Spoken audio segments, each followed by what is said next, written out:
4 मई 2026 को पश्चिम बंगाल में विधानसभा चुनाव की मतगणना जारी है।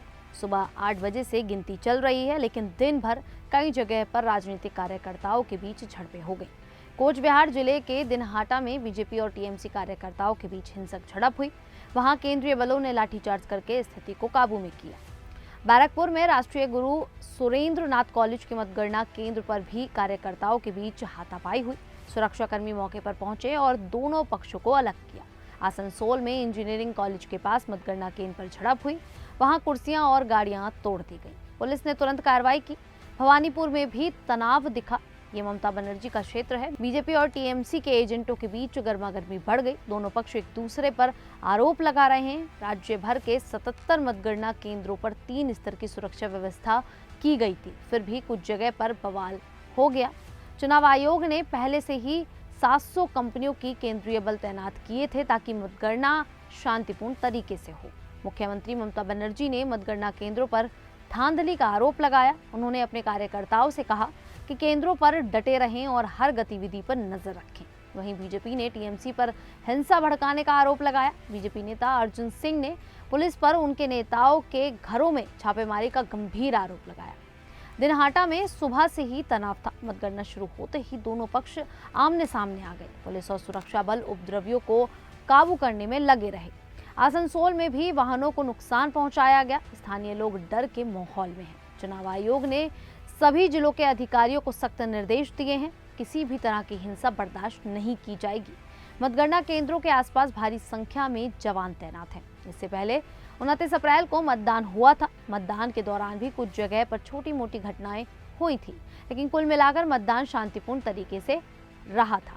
अब गिनती के दिन तनाव बढ़ गया है। भवानीपुर में बीजेपी एजेंट और टीएमसी कार्यकर्ताओं के बीच वर्बल क्लैश हुआ। वहां सख्त सुरक्षा के बावजूद कार्यकर्ता जमा हो गए। पुलिस ने दोनों पक्षों को चेतावनी दी। कई मीडिया रिपोर्ट्स में बताया गया कि कुछ जगह पर पत्थरबाजी भी हुई।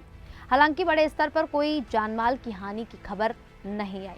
फिर भी माहौल काफी गर्म है। राज्य में कुल 294 सीटों के लिए मतगणना हो रही है। शुरुआती रुझानों में कई पार्टियां आगे पीछे चल रही हैं, लेकिन हिंसा की घटनाओं ने ध्यान भटका दिया है। बीजेपी ने अपील की है कि कोई भी जवाबी हिंसा ना हो। पार्टी के नेता शांति बनाए रखने की बात कर रहे हैं। टीएमसी भी अपने कार्यकर्ताओं से शांत रहने को कह रही है। दक्षिण 24 परगना के कुछ इलाकों में पहले से ही तनाव था।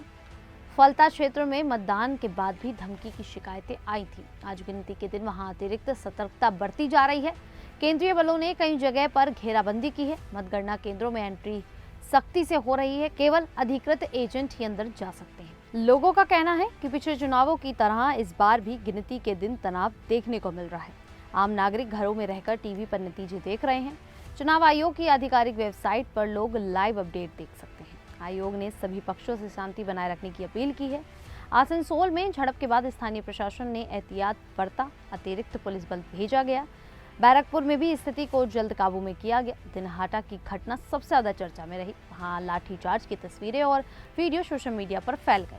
राजनीतिक विश्लेषक कह रहे हैं कि नतीजे जितने करीब होंगे, तनाव उतना ही बढ़ सकता है। अभी गिनती जारी है और कई राउंड बाकी हैं।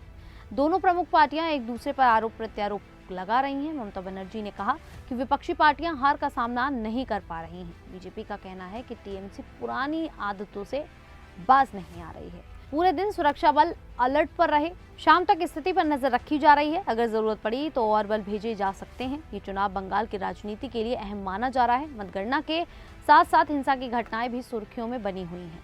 लोग उम्मीद कर रहे हैं कि जल्दी शांति बनी रहे और नतीजे बिना किसी बड़े हंगामे के सामने आए। फिलहाल मतगणना केंद्रों पर सुरक्षा के पुख्ता इंतजाम किए गए हैं।